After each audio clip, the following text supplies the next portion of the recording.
যে চেয়ারটাতে বসেছিলাম ওই চেয়ারটাতে বসে আমি চিন্তা করছিলাম, আমি যদি এই মুহূর্তে আমার মাকে যদি জিজ্ঞেস করতে পারতাম, মা, গত 17 বছর আপনার উপরে যে মানসিক এবং শারীরিক নির্যাতন হয়েছে, আপনি কি চান আমি তার প্রতিশোধ নেই? কারণ সেই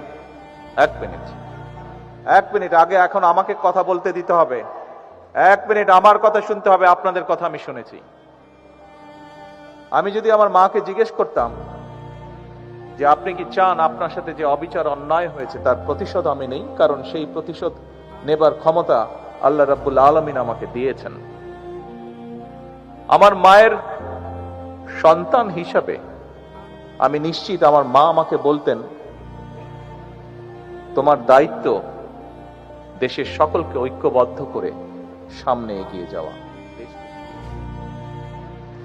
আমি যদি আমার ভাইটিকে জিজ্ঞেস করতে পারতাম যে তুমি কি চাও তোমার সাথে যে অন্যায় যে অবিচার হয়েছে, যেভাবে তোমাকে মৃত্যুর মুখে ঠেলে দেওয়া হয়েছে, যারা এর জন্য দায়ী তাদের বিরুদ্ধে আমি প্রতিশোধ নেই, কারণ সেই ক্ষমতা আল্লাহ আমাকে এখন দিয়েছেন।